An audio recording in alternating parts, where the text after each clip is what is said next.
Right, I'm just preparing myself to be killed because today I'm going to give a little bit of feedback on gameplay and progression inside of Edge of Fate. And that inevitably means that there will be charged up emotions in response to whatever I say. Keep in mind, it's only my opinion, infused with a little bit of what I'm seeing in the community in general. You know, if I think the power grind is a bit slow, but you think it's not slow enough, that doesn't mean I am slapping you in the face with a urine-soaked sponge, does it? So let's not blow things out of proportion. Everyone's entitled to feel.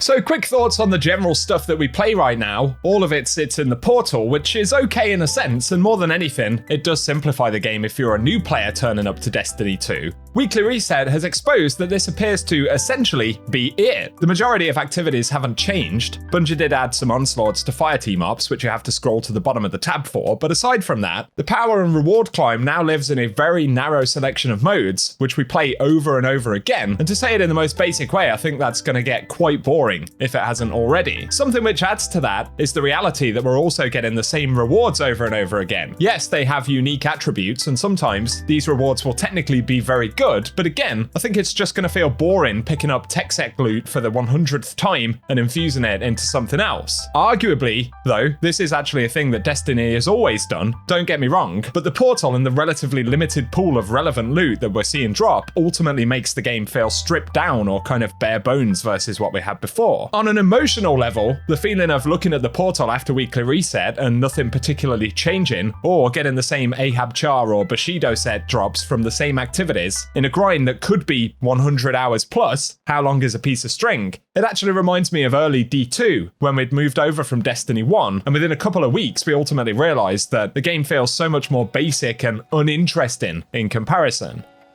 Additionally, it's really weird that everything from before this release sits over here in this grayed out tab. Old raids or strikes or planets, they're not completely redundant from the perspective that their rewards can still be earned and many of them are still good. However, my pal Johnny said it best, it's like two different games. This is the Destiny we used to know, and the portal is Destiny in the Fate Saga. On an emotional level, the portal is objectively boring, and beyond that, it just feels uninteresting because one of the things that gives Destiny its soul was looking at that map, and while Bungie are aware that old content becomes more redundant over time for existing players, the world tab still created a sense that this is actually a solar system. There are mysteries out there. There's kind of a scale to this game which is uniquely Destiny, and we seem to have lost that entirely with this new system. Furthermore, while I'm sure that Bungie plan to upgrade old stuff and bring back Vault of Glass or whatever for the 15th time, I really wish that they'd done at least some of that as part of this actual update, because if we could earn or upgrade older rewards into the new system by playing some of that content again, I imagine it would actually help the game to feel more varied and less like Destiny 2 has been stripped into components of what used to feel like something much more expansive. Ultimately, it just doesn't feel great.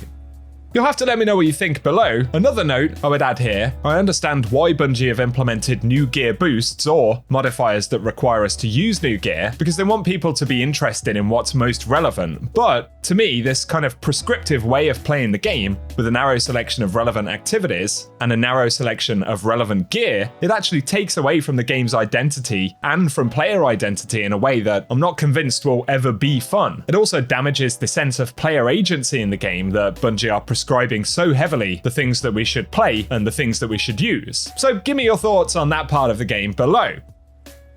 To focus on one of the objective positives for the actual expansion momentarily, in my opinion, I'm really excited to actually dig into Kepler myself in terms of secrets, farming in the endgame, where we'll kind of loop through regions, farming bosses and all of that stuff. I actually think that's a pretty exciting idea to have a destination which can be an endgame destination, right? The main reason I'm not particularly engaging with that as much as I could be right now is that the power grind frankly feels like it has to come first, which is weird because the hardest version of Kepler is already available, but Kepler's best rewards are not available, and that's simply because they're locked behind the power climb, right? If you want tier 4 loot, or to be able to farm these things effectively, you've got to be at 350 power. If you want tier 5s, you've got to be at 450 power. And the weird thing is that that power grind will actually provide no benefit to this piece of content on Kepler. It's as hard now as it will ever be, but we need to earn a pass, essentially, to have the right to earn the best rewards from Kepler. It's sort of a weird system. Now, I'm going to try and be as coherent as possible. I can only really talk about this from a how does it make me feel perspective, but let's speak about power and the tier system for rewards because they are, of course, very intimately connected with each other. And funnily enough, tiers of rewards, when you think about it right now, they're actually the primary reason that the power grind even exists in Edge of Fate. As we've mentioned, the benefit of all of that means that we get even better, shinier weapons and armor. Some of the things that these pieces of gear can do are genuinely exciting, right? Both in terms of sandbox,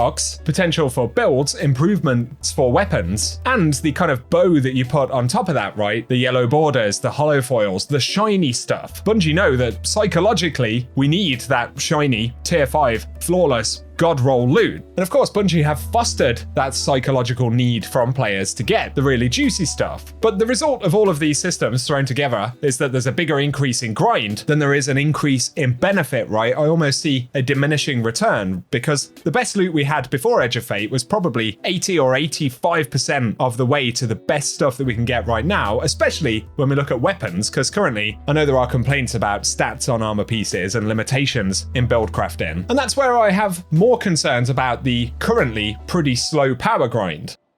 Now, I'm not saying that getting to max power should be an easy thing. I'm also not saying that getting tier 5 loot should be an easy thing, but one of the things that a lot of players want is that higher tier loot. The only issue right now is that it's a very long progression path. I worry that there may be this kind of spot in the middle for a lot of players, the kind of middle class Destiny player, if you like, you know, not a real filthy casual, but also not a full-time streamer. I worry that somewhere in the middle or towards the end of the power grind, at that point especially, the game actually may feel completely tedious and unfun, because I can guarantee, going back to that psychological component of rewards, that there'll be a point where players feel like everything they're earning is almost pointless because actually they want tier 5 loot. They're on the last stretch, right? The last 100 levels before those tier 5s are going to be far more easy to obtain and actually go ahead and farm. I worry that the overall grind might end up feeling bad for players because the system doesn't appear to have really been inspired by fun, right? It seems to be inspired more by a need on Bungie's end to try and get players to invest for longer and over longer periods of time. And my concern would be that if Bungie want to hold on to their core audience right now, when we look at the majority of people who play Destiny and the demographic of the bulk of players who are engaged with the game, I'm not sure that after 10 years that this really meshes with a lot of people. Not least because all of the seasonal bonus power we're earning will actually just be taken away from us in 5 or 6 months whenever we get to Renegades. So that's my concern with it. Like I said, I'm not trashing it. I'm not saying it's all terrible. And also, not everyone is the same. Some folks will absolutely love a sense of having a much longer sort of pinnacle grind before we get to that end game.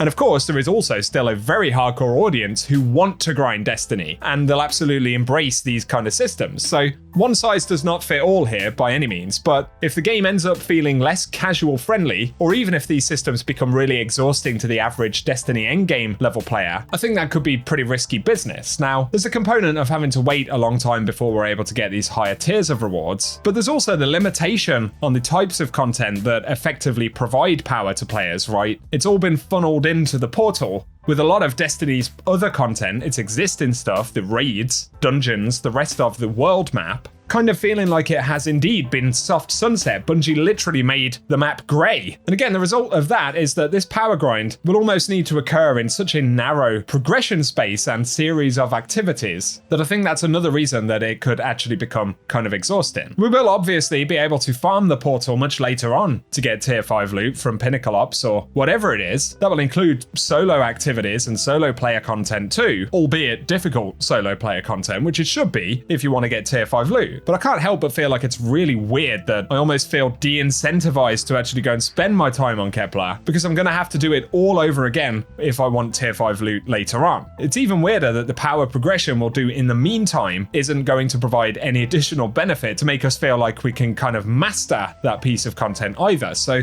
the relationship between difficulty, power floors, the grind to actually earn power, the way that power influences rewards, at the moment it all just feels like it might be a bit bungled.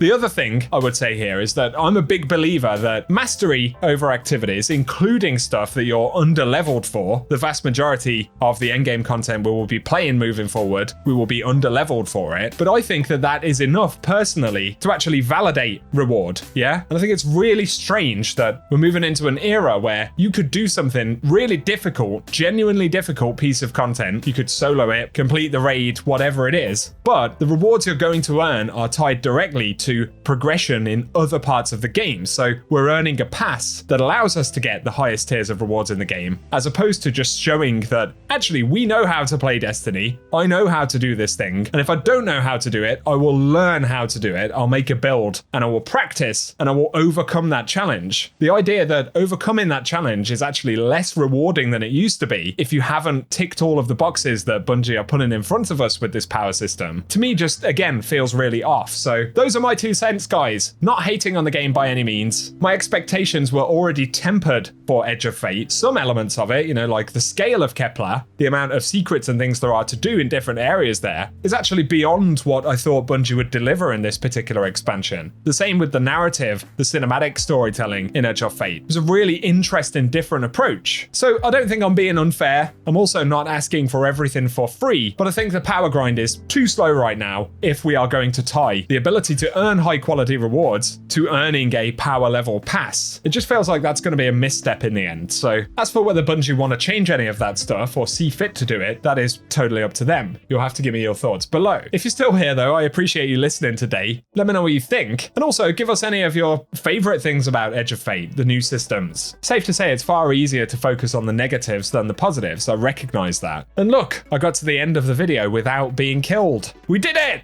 Cheers, guys. I hope you have an awesome day. Now I just gotta hope that I wake up in the morning.